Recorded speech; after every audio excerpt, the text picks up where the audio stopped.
So I want to start by offering you a free, no-tech life hack. And all it requires of you is this, that you change your posture for 2 minutes. But before I give it away, I want to ask you to right now do a little audit of your body and what you're doing with your body. So how many of you are sort of making yourselves smaller? Maybe you're hunching, crossing your legs, maybe wrapping your ankles. Sometimes we hold on to our arms like this. Sometimes we spread out. I see you. So I want you to pay attention to what you're doing right now. We're going to come back to that in a few minutes, and I'm hoping that if you sort of learn to tweak this a little bit, it could significantly change the way your life unfolds. So we're really fascinated with body language, and we're particularly interested in other people's body language. You know, we're interested in, like, you know, an awkward interaction, or a smile, or a contemptuous glance, or maybe a very awkward wink, or maybe even something like a handshake. Here they are arriving at number 10, and look at this lucky policeman gets to shake hands with the President of the United States. Oh, and here comes the Prime Minister of it. No.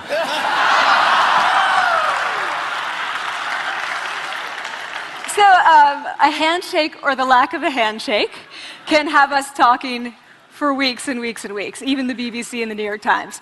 So obviously, when we think about nonverbal behavior or body language, but we call it nonverbals as social scientists, it's language. So we think about communication. When we think about communication, we think about interactions. So what is your body language communicating to me? What's mine communicating to you? And there's a lot of reason to believe that this is a valid way to look at this. So social scientists have spent a lot of time looking at the effects of our body language or other people's body language on judgments.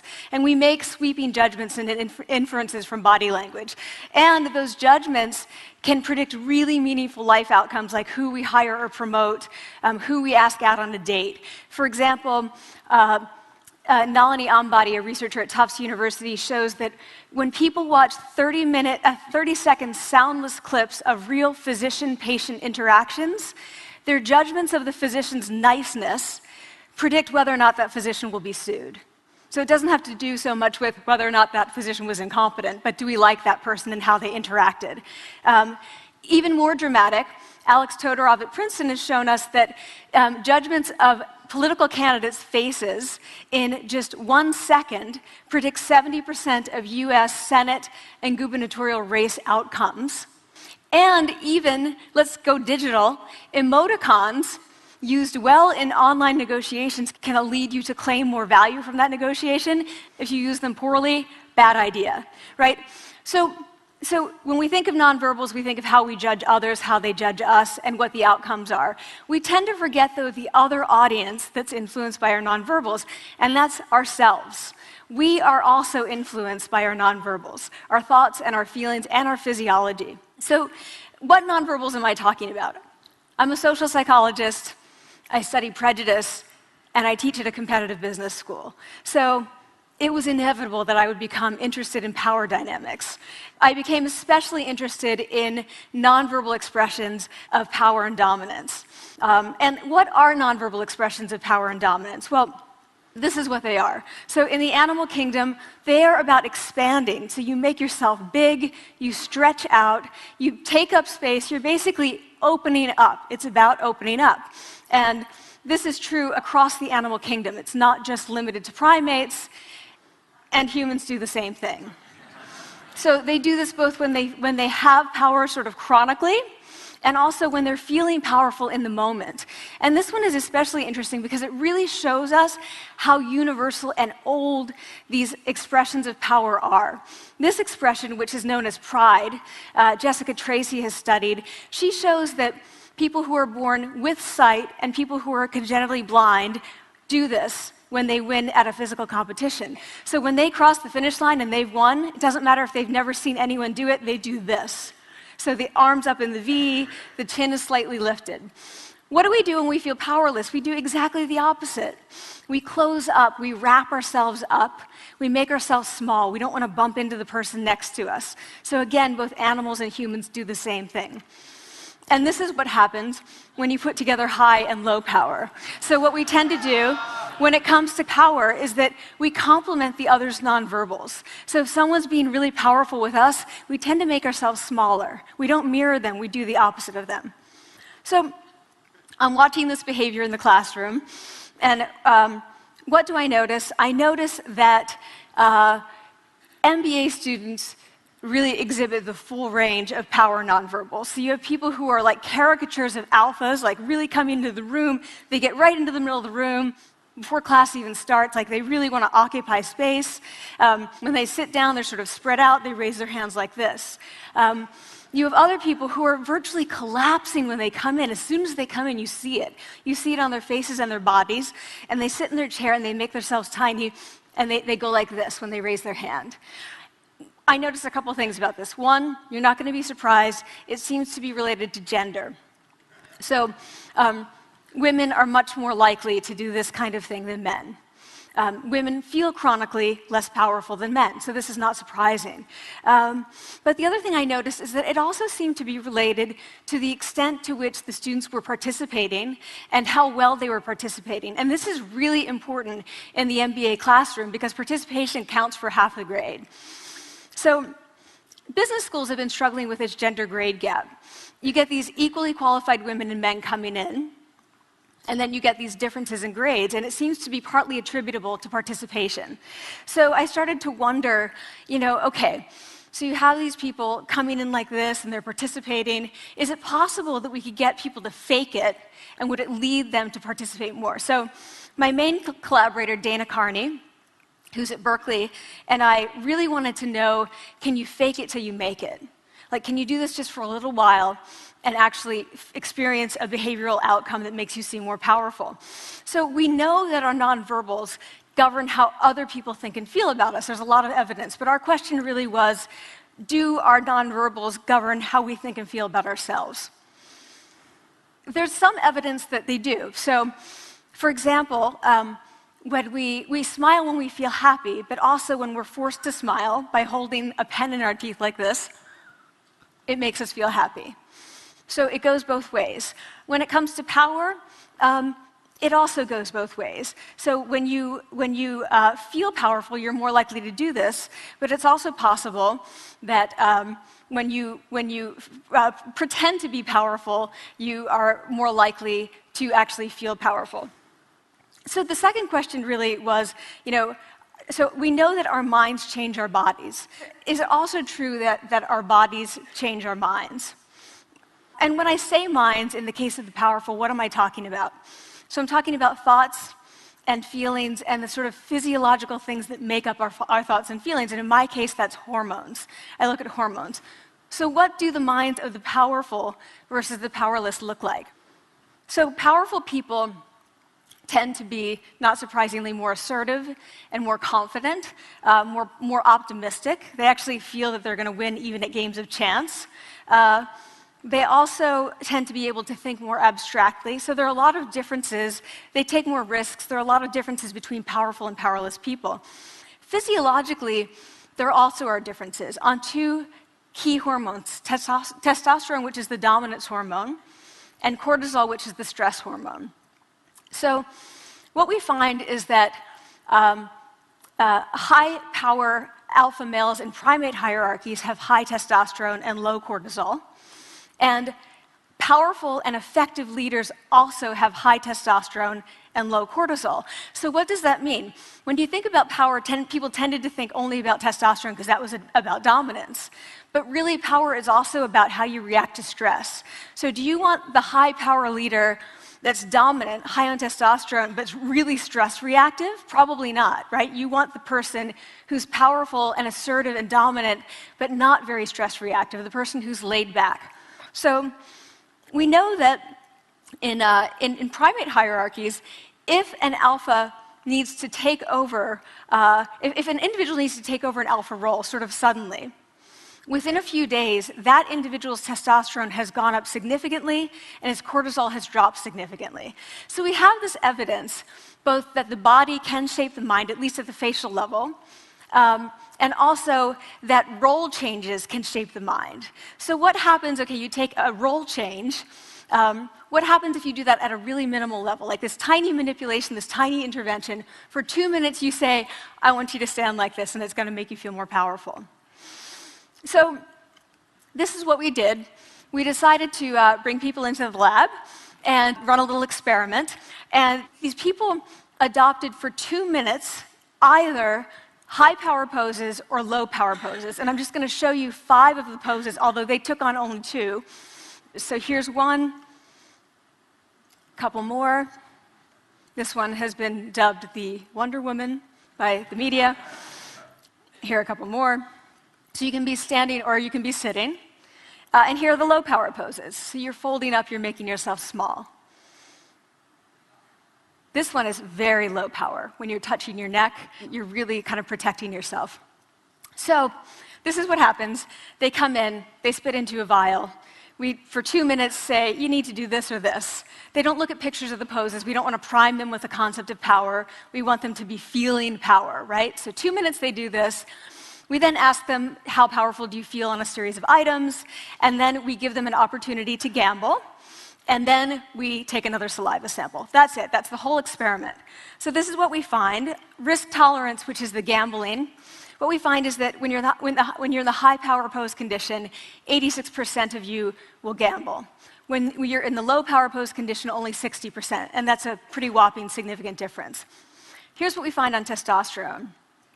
From their baseline when they come in, high power people experience about a 20% increase, and low power people experience about a 10% decrease. So again, 2 minutes and you get these changes.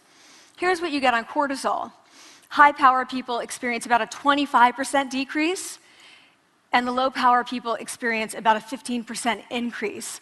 So 2 minutes lead to these hormonal changes that configure your brain to basically be either assertive, confident, and comfortable, or really stress reactive, and feeling sort of shut down. And we've all had that feeling, right? So it seems that our nonverbals do govern how we think and feel about ourselves. So it's not just others, but it's also ourselves. Also, our bodies change our minds. But the next question, of course, is, can power posing for a few minutes really change your life in meaningful ways? So this is in the lab, it's this little task, it's just a couple of minutes. Where can you actually apply this, which we cared about, of course. And so we think it's really what matters, where you want to use this is evaluative situations, like social threat situations. Where are you being evaluated? Either by your friends, like for teenagers, it's at the lunchroom table. It could be, for some people, it's speaking at a school board meeting. It might be giving a pitch, or giving a talk like this, or doing a job interview. We decided that the one that most people could relate to, because most people had been through, was the job interview. So we published these findings, and the media are all over it, and they say, okay, so this is what you do when you go in for the job interview, right? So we were, of course, horrified, and said, oh my God, no, that's not what we meant at all, for numerous reasons. No, don't do that. Again, this is not about you talking to other people, it's you talking to yourself. What do you do before you go into a job interview? You do this. Right? You're sitting down, you're looking at your iPhone or your Android, not trying to leave anyone out. You're looking at your notes, you're hunching up, making yourself small, when really what you should be doing maybe is this, like in the bathroom, right? Do that, find 2 minutes. So that's what we want to test, okay? So we bring people into a lab, and they do either high or low power poses again. They go through a very stressful job interview. It's 5 minutes long. They are being recorded, they're being judged also, and the judges are trained to give no nonverbal feedback. So they look like this. Like, imagine this is the person interviewing you. So for 5 minutes, nothing. And this is worse than being heckled. People hate this. It's what Marianne LaFrance calls standing in social quicksand. So this really spikes your cortisol. So this is the job interview we put them through, because we really wanted to see what happened. We then have these coders look at these tapes, 4 of them. They're blind to the hypothesis, they're blind to the conditions. They have no idea who's been posing in what pose. And they end up looking at these sets of tapes, and they say, oh, we want to hire these people, all the high power posers. We don't want to hire these people. We also evaluate these people much more positively overall. But what's driving it? It's not about the content of the speech. It's about the presence that they're bringing to the speech. We also, because we rate them on all these variables related to sort of competence, like how well structured is the speech? How good is it? What are their qualifications? No effect on those things. This is what's affected, these kinds of things. People are bringing their true selves, basically. They're bringing themselves. They bring their ideas, but as themselves, with no residue over them. So this is what's driving the effect or mediating the effect. So when I tell people about this, that our bodies change our minds and our minds can change our behavior and our behavior can change our outcomes, they say to me, it feels fake, right? So I said, fake it till you make it. Like, it's not me. Like, I don't want to get there and then still feel like a fraud. I don't want to feel like an imposter. I don't want to get there only to feel like I'm not supposed to be here. And that really resonated with me because I want to tell you a little story about being an imposter and feeling like I'm not supposed to be here. When I was 19, I was in a really bad car accident. I was thrown out of a car, rolled several times. I was thrown from the car, and I woke up in a head injury rehab ward. And I had been withdrawn from college, and I learned that my IQ had dropped by 2 standard deviations, which was very traumatic. I knew my IQ because I had identified with being smart, and I had been called gifted as a child. So I'm taken out of college. I keep trying to go back. They say, you're not going to finish college. Like, just, there are other things for you to do, but that's not going to work out for you. So I really struggled with this. And I have to say, having your identity taken from you, your core identity, and for me it was being smart, having that taken from you, there's nothing that leaves you feeling more powerless than that. So I felt entirely powerless. I worked and worked and worked, and I got lucky and worked and got lucky and worked. Eventually, I graduated from college. It took me 4 years longer than my peers. And I convinced someone, my angel advisor, Susan Fisk, to take me on. And so I ended up at Princeton, and I was like, I am not supposed to be here. I am an imposter. And the night before my first year talk, and the first year talk at Princeton is a 20-minute talk to 20 people. That's it. I was so afraid of being found out the next day that I called her and said, I'm quitting. She was like, you are not quitting, because I took a gamble on you and you're staying. You're going to stay, and this is what you're going to do. You're going to fake it. You're going to do every talk that you ever get asked to do. You're just going to do it and do it and do it, even if you're terrified and just paralyzed and having an out-of-body experience until you have this moment where you say, oh my gosh, I'm doing it. Like, I have become this. I am actually doing this. So that's what I did. 5 years in grad school. A few years, I'm at Northwestern. I moved to Harvard. I'm at Harvard. I'm not really thinking about it anymore, but for a long time I had been thinking, not supposed to be here, not supposed to be here. So at the end of my first year at Harvard, a student who had not talked in class the entire semester, who I had said, look, you've got to participate or else you're going to fail, came into my office. I really didn't know her at all. And she came in totally defeated, and she said, I'm not supposed to be here.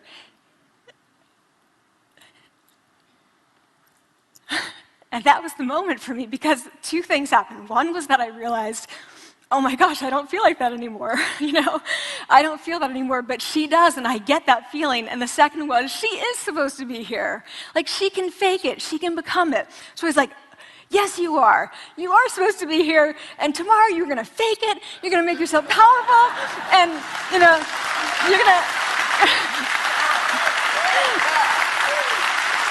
and you're going to go into the classroom, and you are going to give the best comment ever, And she gave the best comment ever, and people turned around, they were like, oh my God, I didn't even notice her sitting there, She comes back to me months later, and I realized that she had not just faked it till she made it, she had actually faked it till she became it.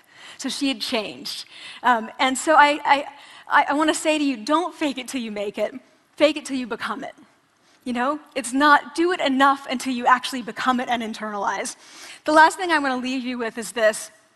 Tiny tweaks can lead to big changes. So this is 2 minutes. 2 minutes, 2 minutes, 2 minutes. Before you go into the next stressful evaluative situation, For 2 minutes, try doing this in the elevator, in a bathroom stall, at your desk behind closed doors. That's what you want to do. Configure your brain to cope the best in that situation. Get your testosterone up, get your cortisol down. Don't leave that situation feeling like, oh, I didn't show them who I am. Leave that situation feeling like, oh, I really feel like I got to say who I am and show who I am. So I want to ask you first, both to try power posing, and also I want to ask you to share this science, because this is simple. I don't have ego involved in this. Give it away, share it with people, because the people who can use it the most are the ones with no resources and no technology and no status and no power. Give it to them, because they can do it in private. They need their bodies, privacy, and 2 minutes, and it can significantly change the outcomes of their life. Thank you.